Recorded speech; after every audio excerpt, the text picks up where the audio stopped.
Hello friends, welcome back to the channel exam prep संसाई।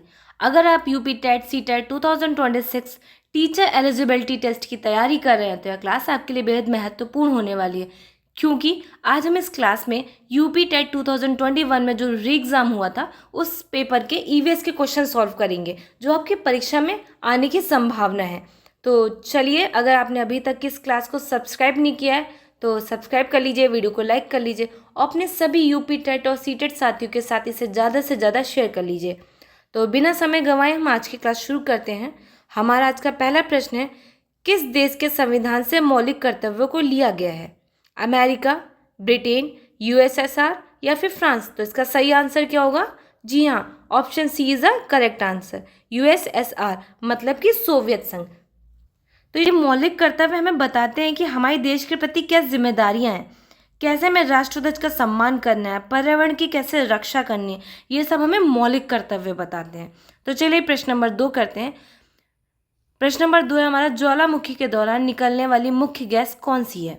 Oxygen या फिर nitrogen, जलवाष्प, helium? तो इसमें से सही आंसर क्या होगा? जी हाँ, option C is the correct answer, जलवाष्प। वैसे तो ज्वालामुखी जब फटता है तो लावा के साथ बहुत सारी गैसें निकलती हैं, पर जो सबसे ज़्यादा मात्रा में निकलती है वो कौन सी है? जलवाष्प। तो चलिए प्रश्न नंबर 3 करते हैं। प्रश्न नंबर 3 है हमारा, गैसीय अपशिष्ट का उदाहरण क्या है? प्लास्टिक, धुआं, कागज या फिर कांच? तो इसका सही आंसर क्या होगा? जी हाँ, इसका सही आंसर है धुआं। अच्छा, गैसीय अपशिष्ट होते क्या हैं? तो गैसीय अपशिष्ट वो अपशिष्ट होते हैं जो वातावरण में फैल जाते हैं, उन्हें गैसीय अपशिष्ट कहते हैं। जैसे लकड़ी या कोयला जलाने के बाद जो धुआं निकलता है वो वातावरण में फैल जाता है, तो उसे गैसीय अपशिष्ट में शामिल किया जाएगा। चलिए प्रश्न नंबर 4 करते हैं।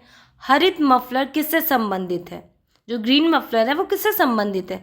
जल प्रदूषण से, वायु प्रदूषण से, ध्वनि प्रदूषण से या फिर मृदा प्रदूषण से? इसका सही आंसर क्या होगा? जी हाँ, option C is the correct answer, ध्वनि प्रदूषण। आपने ध्यान दिया होगा, जब आप सड़क से निकलते होंगे तो सड़क किनारे पेड़ों की एक लाइन लगी होती है ना, लंबी, मतलब काफ़ी दूर तक के पेड़ लगे रहते हैं लाइन में। तो उससे क्या होता है कि शोर कम होता है, पेड़ जो होते हैं वो आवाज़ को रोकते हैं, इसलिए इसे हरित मफलर कहते हैं। तो चलिए प्रश्न नंबर 5 करते हैं। प्रश्न नंबर 5 हमारा है, पारिस्थितिकी तंत्र का अजैविक घटक कौन सा है? पौधे, जीव जंतु, मृदा या फिर कवक? तो अजैविकी घटक कौन सा है इसमें?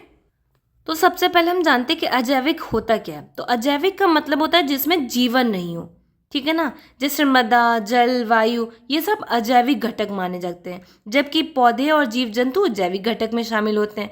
तो इसमें से अजैविक घटक कौन सा है? जी हाँ, option C is the correct answer, मृदा। ये अजैविक घटक है। तो चलिए प्रश्न नंबर 6 करते हैं। प्रश्न नंबर 6 हमारा, किस विटामिन की कमी से रक्त का थक्का नहीं जमता है? विटामिन ए, विटामिन के या फिर विटामिन सी और D?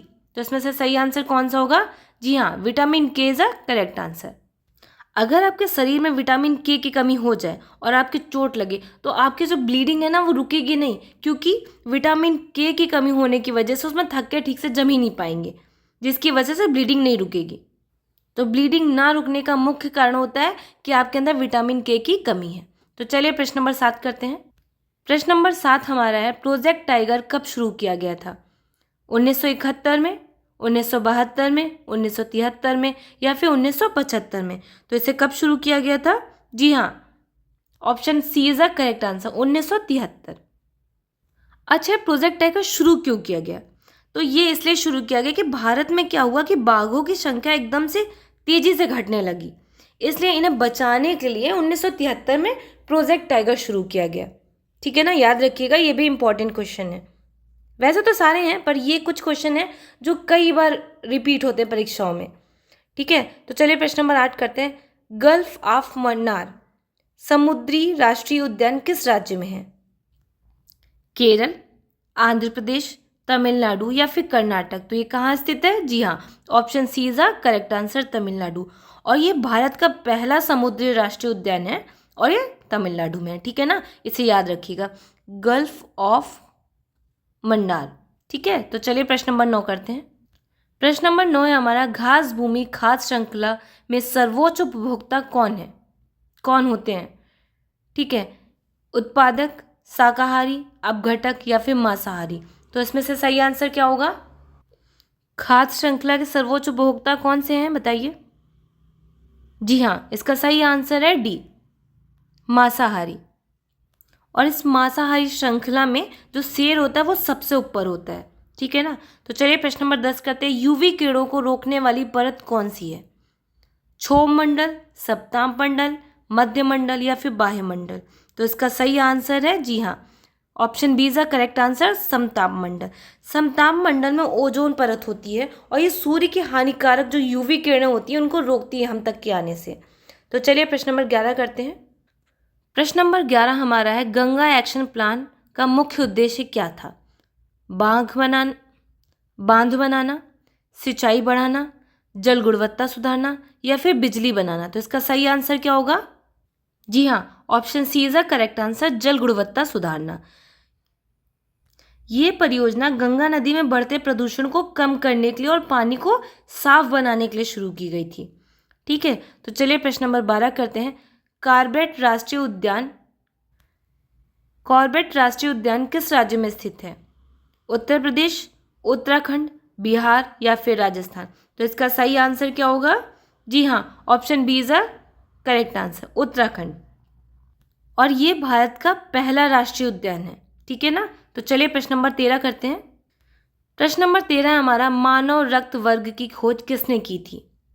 Edward Jenner, Louis Pasteur, Lord Landsteiner या फिर रॉबर्ट कोच?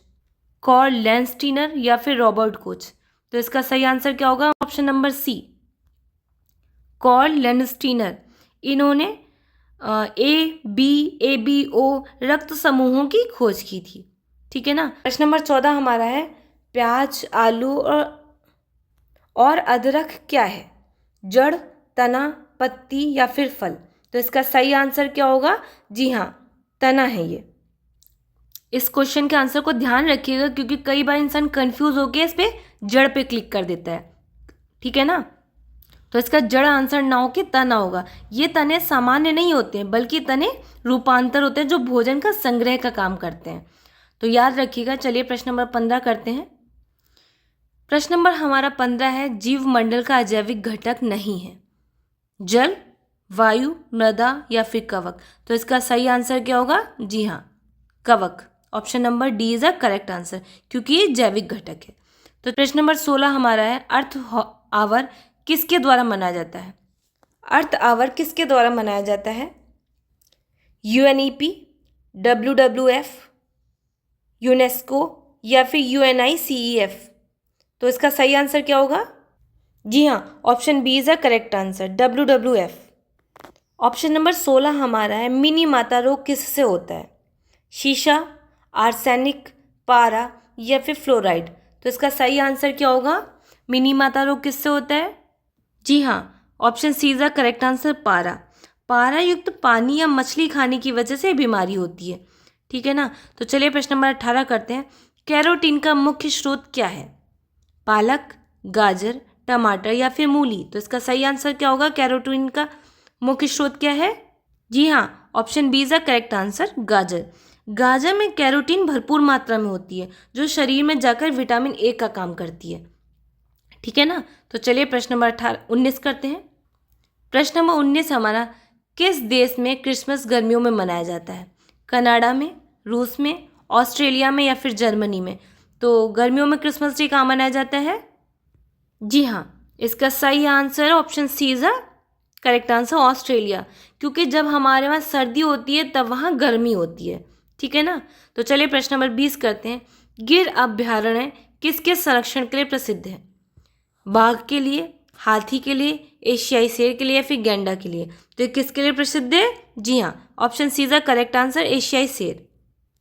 दुनिया में एशियाई शेर प्राकृतिक रूप से जो हैं वो केवल गुजरात के गिरवन में ही पाए जाते हैं। तो चलिए प्रश्न नंबर 21 करते हैं। प्रश्न नंबर 21 है हमारा, अंतर्राष्ट्रीय ओजोन दिवस कब मनाया जाता है? 5 जून को, 16 सितंबर, 22 अप्रैल या फिर 14 नवंबर? तो ये कब मनाया जाता है? जी हाँ, इसका सही answer option B is the correct answer, 16 सितंबर। अच्छा, ये अंतर्राष्ट्रीय ओजोन दिवस मनाया क्यों जाता है? तो यह लोगों को ओजोन परत के बारे में बताने के लिए मनाया जाता है कि कैसे ओजोन परत हमें सूर्य की हानिकारक यूवी किरणों से बचाती है। लोगों को इसके महत्व के बारे में जागरूक करने के लिए हर साल ये 16 सितंबर को मनाया जाता है। तो चलिए प्रश्न नंबर 22 करते हैं। प्रश्न नंबर 22 हमारा है, खाद्य श्रृंखला में ऊर्जा का प्रवाह कैसे होता है? द्विदिशीय, चक्रीय, एक दिशीय या फिर अनियमित? अनियमित। तो इसका सही आंसर क्या होगा? जी हाँ, option C is the correct answer, एक दिशीय। क्योंकि ऊर्जा हमेशा एक दिशा में चलती है, जैसे सूर्य से पौधे में, पौधे से हिरण में, हिरण से शेर में। एक बार ऊर्जा आगे चली गई ना तो ये वापस नहीं आती है, एक ही दिशा में चलती रहती है, इसलिए इसे एक दिशीय कहेंगे। तो चलिए प्रश्न नंबर 23 करते हैं। प्रश्न नंबर 23 हमारा है, मरुस्थलीय प्रदेशों में कौन सी वनस्पति पाई जाती है? चीड़, सागौन, कैक्टस या फिर बांस? कौन सी पाई जाती है? जी हाँ, option C is the correct answer, cactus. क्योंकि रेगिस्तान में पानी बहुत कम मात्रा में होता है और कैक्टस जो होता है अपने तने में पानी जमा करके रखता है, इसलिए मरुस्थलीय क्षेत्रों में भी आसानी से जीवित रह लेता है। तो चलिए प्रश्न नंबर 24 करते हैं। प्रश्न नंबर 24 हमारा है, संविधान सभा ने राष्ट्रगान को कब अपनाया? 26 जनवरी 1950 को या फिर 15 अगस्त 1947, 24 जनवरी 1950 या फिर 26 नवंबर 1949? तो इसका सही आंसर क्या होगा? जी हाँ, इसका सही answer option C is the correct answer, 24 नवंबर 1950 को हमारे भारत में राष्ट्रगान जनगण मन अपनाया गया था। ठीक है ना। तो चलिए प्रश्न नंबर 25 करते हैं। प्रश्न नंबर 25 है, श्वेत महाद्वीप किससे कहा जाता है? श्वेत महाद्वीप किसे कहा जाता है? एशिया, यूरोप, ऑस्ट्रेलिया या फिर अंटार्कटिका? तो किसे कहा जाता है श्वेत महाद्वीप? जी हाँ, D is a correct answer, Antarctica. क्योंकि क्या होता है कि अंटार्कटिका हमेशा बर्फ से ढका रहता है, इसके चारों ओर सफ़ेद बर्फ ही दिखाई देती है। ठीक है ना, इसलिए इसे श्वेत महाद्वीप कहते हैं। तो चलिए प्रश्न नंबर 26 करते हैं। एलपीजी के बारे में कौन सा कथन असत्य है? या स्वच्छ ईंधन है, इसमें प्रोपेन ब्यूटेन होते हैं, या मीथेन उत्सर्जित करने वाला ईंधन है, या फिर घरेलू उपयोग में आता है ये? जी हाँ, option C is the correct answer, या मीथेन उत्सर्जित करने वाला ईंधन नहीं है। ठीक है ना, और इसमें पूछा भी आपसे असत्य गया है। अच्छा, एलपीजी का फुल फॉर्म क्या होता है? तो इसका फुल फॉर्म होता है लिक्विफाइड पेट्रोलियम गैस। ठीक है, ध्यान रखिएगा। तो चलिए प्रश्न नंबर 27 करते हैं। पर प्रश्न नंबर 27 हमारा है, पर्यावरण संरक्षण अधिनियम किस वर्ष पारित हुआ है? 1972 में, 1980 में, 1986 या फिर 1991? तो इसका सही आंसर क्या होगा? जी हाँ, option C is the correct answer, 1986। पर्यावरण को प्रदूषण से बचाने और उसके संरक्षण के लिए भारत सरकार ने 1986 में पर्यावरण संरक्षण अधिनियम लागू किया था। ठीक है, तो चलिए प्रश्न नंबर 28 करते हैं। प्रश्न नंबर 28 हमारा है, लोकसभा और राज्यसभा की संयुक्त बैठक की अध्यक्षता कौन करता है? राष्ट्रपति, उपराष्ट्रपति, प्रधानमंत्री या फिर लोकसभा अध्यक्ष? कौन करता है? जी हाँ, इसका correct answer option D, Lok Sabha अध्यक्ष। क्योंकि जब लोकसभा और राज्यसभा की संयुक्त बैठक बैठती है तो उसकी अध्यक्षता लोकसभा अध्यक्ष करते हैं। तो चलिए प्रश्न नंबर 29 करते हैं। प्रश्न नंबर 29 हमारा है, भारत के मुख्य न्यायाधीश की नियुक्ति कौन करता है? प्रधानमंत्री करते हैं, संसद, राष्ट्रपति या सर्वोच्च न्यायालय? तो मुख्य न्यायाधीश की नियुक्ति कौन करता है हमारे वहाँ? जी हाँ, option C is the correct answer, राष्ट्रपति। हमारे वहाँ मुख्य न्यायाधीश की नियुक्ति भारत के राष्ट्रपति करते हैं। तो चलिए प्रश्न नंबर 30 करते हैं। ये हमारी क्लास का जो अंतिम प्रश्न है। तो प्रश्न है, ओजोन परत की मोटाई किस इकाई से मापी जाती है?